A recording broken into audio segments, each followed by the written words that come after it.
మన ముఖ్యమంత్రి గారు నిన్న ఒక పెద్ద స్టేట్మెంట్ ఇచ్చిండు. ఏం స్టేట్మెంట్ ఇచ్చిండు అనేది కూడా ఒకసారి చూద్దాం. రాష్ట్రాన్ని నెంబర్ 1 చేసిన రాష్ట్రాన్ని నెంబర్ 1 చేసిన ఎవరని చెప్తున్నారు? ఇది మన తెలంగాణ రాష్ట్ర ముఖ్యమంత్రి యనుమల రేవంత్ రెడ్డి గారు చెప్తున్నారు. రైతులకు 60,000 కోట్ల రూపాయలు ఖర్చు చేస్తాం, ఇది సరిపోదు, ఇంకా ముందుకు పోవాలి, నా జిల్లాకు అధిక నిధులు కేటాయిస్తా. అమరాబాద్ పర్యటనలో సీఎం రేవంత్. ఇక ఇందిరా సౌరగిరి జల వికాసం ప్రారంభం, నల్లమల్ల డిక్లరేషన్ ప్రకటించిన సీఎం. సొంతూరు కొండారెడ్డిపల్లెలో కూడా పర్యటన అంటూ కూడా చూస్తున్న పరిస్థితి కనబడుతుంది. సో మొత్తానికి తెలంగాణను దేశానికే ఆదర్శంగా నెంబర్ 1 రాష్ట్రంగా తీర్చిదిద్దుతామని 17 నెలల్లో నిరూపించాం. ఇది సరిపోదా, ఇంకా ఎంత ముందుకు వెళ్లాలని సీఎం రేవంత్ రెడ్డి అన్నారు. సోమవారం ఆయన నాగర్ కర్నూలు జిల్లా అమరాబాద్ మండలంలో పర్యటించారు. మాచారంలో ప్రభుత్వం ప్రతిష్టాత్మకంగా చేపట్టిన ఇందిరా సౌరగిరి జల వికాసం పథకాన్ని కూడా డిప్యూటీ సీఎం బట్టి విక్రమార్క పలువురు మంత్రులతో కలిసి ప్రారంభించారు. రాష్ట్రంలో ఆదివాసీ గిరిజనుల సమగ్ర అభివృద్ధికి రూపొందించిన 10% అంశాలతో నల్లమల్ల డిక్లరేషన్ అంశాన్ని ఆవిష్కరించారు. అలాగే స్వయం సహకార సంఘాలకు 119 కోట్ల రూపాయలకు సంబంధించిన చెక్కు కూడా అందించిన పరిస్థితి కనబడుతుంది. మన ముఖ్యమంత్రి ఏం చెప్పిండు, ముఖ్యమంత్రి ఎట్లా చెప్పిండు, ఇవన్నీ కూడా మనం కాస్త చర్చిద్దాం.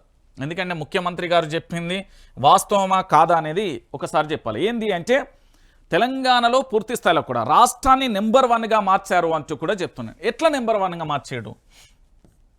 పూర్తి స్థాయిలో రైతులకు 60,000 కోట్లు అన్నాడు కదా, రైతులకు సంబంధించి పెట్టుబడి సాయం ఇచ్చిండా? అందరికీ ఇవ్వలేదు. మరి ఎట్లా రైతులకు సాయం చేసినట్టు? రైతుల కోసం భారీగా ఖర్చు చేసినాం, ఇది సరిపోదా అంటాను. దాంతోపాటు రుణమాఫీ 100% అయిందా? కాలే. రైతు ఆత్మహత్యలు ఏమన్నా ఆయనే? ఎందుకంటే తెలంగాణలో దాదాపుగా 400 పైగా చనిపోయిన పరిస్థితి కనబడుతుంది. అంటే రైతులకి ఈయన ఏం చేయలే. నెంబర్ 2, ఈ తెలంగాణలో ఆటో డ్రైవర్ల ఆత్మహత్య కొనసాగింది కదా, దీనికి ఏమన్నా న్యాయం చెప్పిండా? చెప్పలే. హైడ్రా పేరుతోని తెలంగాణ రాష్ట్ర వ్యాప్తంగా బెంబేలెత్తిచ్చిండు. దాంతోపాటు మూసీకి సంబంధించి సుందరీకరణతోని హడలెత్తిచ్చిండు.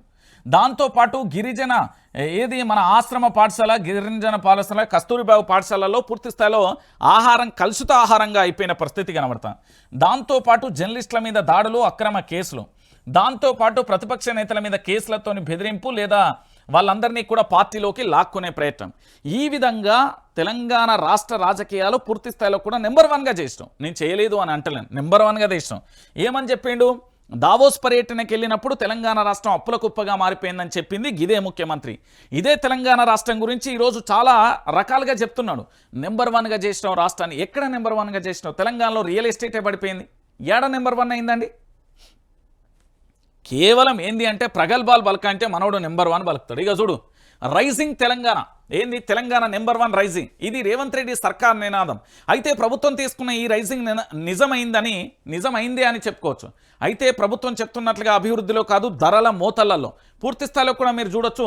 అప్పుల ఊబిళ్లలో ఆత్మహత్యలకు సంబంధించిన రైజింగ్ అవుతుందన్న విమర్శలు కూడా వినిపిస్తున్నాయి.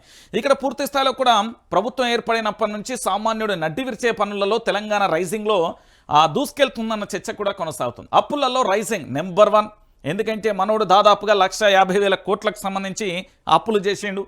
ఛార్జీల పెంపులో రైజింగ్ వాస్తవమైన విషయమే. మెట్రో టికెట్ల పెంపులలో రైజింగ్, లిక్కర్ ధరలను పెంచడంలో రైజింగ్, రిజిస్ట్రేషన్ల ధరలు పెంచడంలో రైజింగ్, నిత్యావసర ధరలలో పెంచడంలో రైజింగ్, అన్నదాతల ఆత్మహత్యలలో రైజింగ్, అసెంబ్లీ సాక్షిగా పాలకుల అబద్ధాలలో రైజింగ్. ఇదేనా తెలంగాణ రైజింగ్ అంటున్నా జనం అంటూ కూడా చెప్తున్న పరిస్థితి కనబడుతుంది. అయితే ఇక్కడ వాస్తవమైన విషయం ఏంటంటే తెలంగాణ రాష్ట్రానికి సంబంధించి మన ముఖ్యమంత్రి గారు చెప్పేదానికి రియాలిటీకి ఎక్కడా పొంతన లేదు.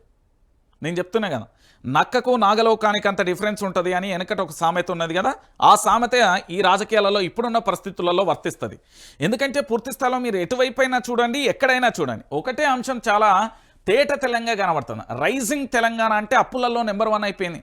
కేవలం 17 నెలల కాలంలో 1,50,000 కోట్ల రూపాయలు అప్పు తెచ్చున్నాం. దాంతోపాటు ఇతర దేశాలకు వెళ్ళి పూర్తి స్థాయిలో కూడా కంపెనీలు, పేరు ఊరు లేని కంపెనీలతో పెట్టుబడులు పెట్టించిండు. ఇవన్నీ కూడా రైజింగే కాదు అని ఎవరు అనట్లేదు, దాని గురించి ఎవరు కూడా మాట్లాడట్లేదు. ఇగో ఇక్కడ చూడు ఏమంటున్నారు, ఉపాధి హామీ పైసలు వస్తలేవు అంటూ కూడా చెప్తున్న పరిస్థితి కనబడుతుంది. ఉపాధి హామీ పైసలు వస్తలేవని ఓ మహిళ సీఎం రేవంత్ రెడ్డి ముందు తమ బాధను చెప్పుకుంది. చాలా రోజులుగా పని చేసిన డబ్బులు వస్తలేవని, దయచేసి డబ్బులు పడేలా చూడాలని కోరారు. దీంతో రేవంత్ రెడ్డి చేస్తామని, కేంద్రం నుంచి డబ్బులు వచ్చేవి ఉన్నాయని, అందుకు ఇవ్వలేకపోయామని ఇస్తామంటూ కూడా చెప్పిన పరిస్థితి కనబడుతుంది. ఇక గిట్ల గనక తెలంగాణ రాష్ట్ర వ్యాప్తంగా ఉన్న మహిళలతో పాటు రైతులు, విద్యార్థులు, నిరుద్యోగులకు గనక మైకిస్తే దుమ్ము దులిపి వదిలేస్తారు. ఒక విషయంలో కాదు, అన్ని విషయాలలో కూడా దుమ్ము దులిపి వదిలేస్తారు. ఇది నేను చెప్పిన మాట కాదు, తెలంగాణ ప్రాంత ప్రజలు.